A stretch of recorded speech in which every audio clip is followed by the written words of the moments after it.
Dr. Pat here with a posture prepping tip of the day. This is very important as posture starts with the feet.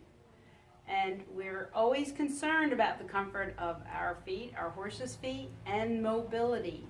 People talk about needing flexibility and they stretch and they want to stretch their horses, but the most important thing for flexibility is mobility, is joint mobility. So our joints have active range of motion that we can consciously do. They also need to have their passive range of motion. So you can take your finger, you can pull on it and distract it. That helps to decompress the joints. You can bend them sideways. You can twist them. If they don't have all those passive ranges of motion, then the active range of motion is not going to be as full as it should be. Active range of motion, full range of motion, allows the joint to be healthier. That's how the joints get their nutrition. If a horse isn't standing four square with their cannon bones on the vertical, we know there's misalignment, and then we can tell by their posture that there's going to be issues in the mobility of their joints. So typically, it's the protocol with the posture prepping is to go cross fiber, across the tendons, across the coronary bands, get that skin loose. Skin has to be mobile, it's their clothes. If it's not mobile, it's compressing soft tissue and the joints.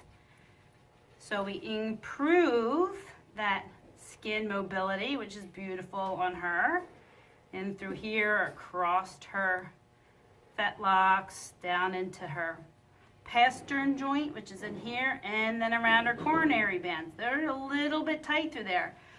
In the past, I'd have clients go ahead and do their posture prepping and then pick up the lower limb.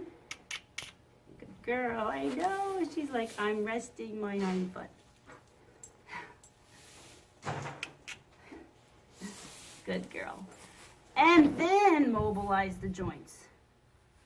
But now I'm recommending it to do 2 in 1. So you can take your posture prep, get yourself in a nice comfortable lunge position, and then you can use the posture prep and the motion you're using to kind of scissor her limb across the posture prep and the posture prep across the tissue to then do the cross fiber and at the same time mobilize the joints. The pedal joint, skin across the pastern joint, going across the tendons, helps to break up the adhesions and any scar tissue.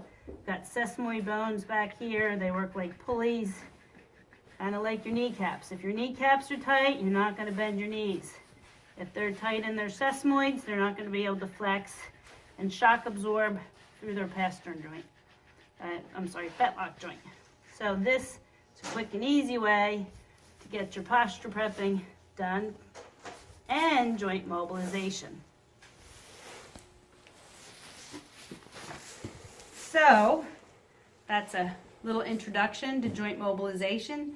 You need to think for yourself too. When your ankles are tight, you're tight, you have more compression into your feet, your ankles, your knees, your hips, and then the stress goes up into the upper body. We get tense and tight in our upper body as the horses do. That causes more tension and compression down into the lower joints. And then we have inflexibility. So remember, joint mobility will help your flexibility. Again, Dr. Pat with your posture prep tip of the day.